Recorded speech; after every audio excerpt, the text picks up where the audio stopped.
Annie is next in Connecticut. Hi, Annie. Welcome. Hi, Dave. Thank you so much for taking my call. I appreciate it. Certainly. What's up?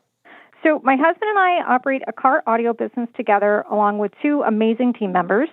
Last year, our revenue was around $800,000 with a net profit of about $150,000 before owner salary.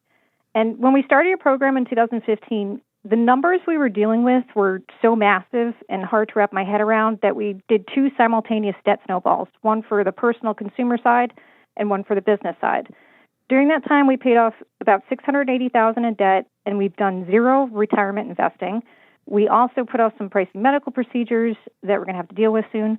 Our only remaining debt at this point is in the business. We have $120,000 left on an SBA loan.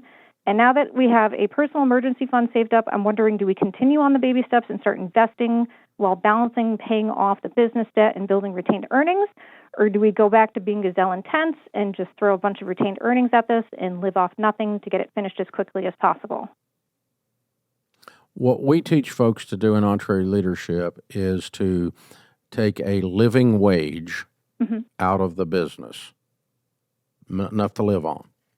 Not opulently, but also not starvation. What is that amount for you all? We need to take home about $6,000 a month. So before taxes, probably about $100,000. Yeah. So your profit is what? $150. Okay. For last year, I think this year we'll probably do more like $170 to $200. Okay. And so if you pull 100 out, do you still have 170, or the 100 comes out of the 170? The 100 comes out of the 170, so we have 70 left. Okay, yeah. I would put you on $100,000 salary then.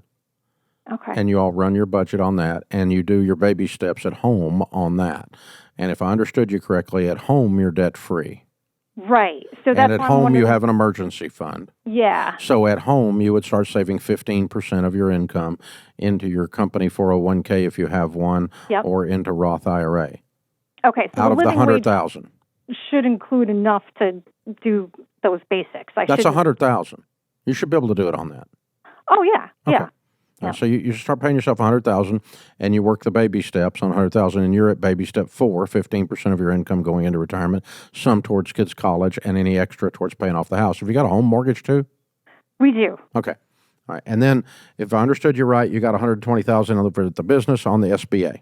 Yes. Okay. So after the 100,000 comes out, that profit I would split among two things.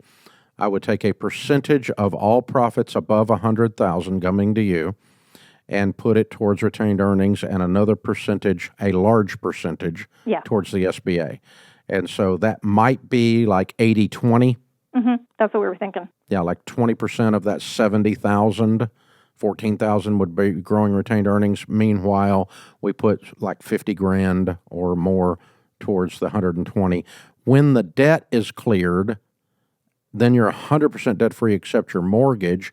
Then I would take everything home after I put the percentage towards retained earnings. Okay. And throw it at the mortgage. Can I throw another variable in there? Sure. So since we've been paying off debt for 8 years, we put off 2 medical procedures, which are going to be kind of pricey. One is dental work that we've been told ballpark minimum $25,000. And then my husband, who's a technician here, has to get a knee replacement. He's going to have some downtime that's going to affect our revenue. Should I factor that into the equation, or just, try to... Yeah, I think you just factor that in. The knee, I'm more concerned about than the dental. On dental, I mean, we've gotten off a business here for a second on the personal, but what I would tell you there is get at least 3 different opinions. Okay. Because the dental world is varied in their approaches and costs to things. Sure. That's a nice way of saying some of them have lost their dadgum minds. So, that's I've run into this before, and there's something emotional about dental. Because it's such there's pain and there's cosmetics and there's everything else. And so people don't often shop that, and they just take whatever the person told them as gospel. And I think if you get 3 people telling you 20, then I'll go with the 20 number. But I'll bet you don't. I bet you get a varied series of answers. Well, there's more ways than one to skin a cat, and that's, there's a lot of different angles, because dentistry the technology in that world has evolved. and the ways that they can do repairs and changes to different things has shifted dramatically in the last decade. So, yeah, I'm going to continue to shop that one and then work it into the program. Yeah, work them both into the program. I don't care. But yeah, you obviously need to take care of yourself. And if he doesn't fix this knee, he's going to go down anyway. Right. So yeah, that's the whole process. But Annie, you guys are doing really well. What kind of business is this? Car audio. Oh, very cool. That's fun.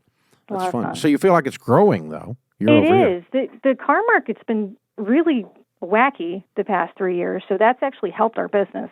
Yeah, it is. Well, I mean, and now that the used car market has recovered, it's going to really help your business. Yeah. Yes. Yeah, because people don't want to pay. They get sticker shock with the new car prices. Yeah, again, like they used to. Yeah. We had sticker price for a few minutes there with used car prices, but yeah. Yes. Yeah. So very cool. Well, that's a great business to be in, and just stay out there on the cutting edge of the technologies in that world, and you'll continue to grow this, and you guys are smart. Very well. How many team members? We have 2. Okay. And you've been open how long? 16 years. Wow. Good for you. Good for you. Thank you, sir. Well, good. Keep scrapping, and yeah, get the knee and the teeth fixed as part of your program. I don't care. But again, the whole trick of all this stuff is just have a plan and be intentional and execute the plan, rather than feeling like all this stuff happens to you. Right. And you're already ahead of that before you called me, so you're going to be just fine. You're amazing. Very, very well done, Annie. I'm proud of you. Excellent work. Good stuff. Hey, it's businesses like that are called the American economy. That's a real business right there. Small business is 54% of the gross domestic product in America. People with 200 or less team members. You can talk about your big companies all you want to, but they don't amount to spit to the side of people like her.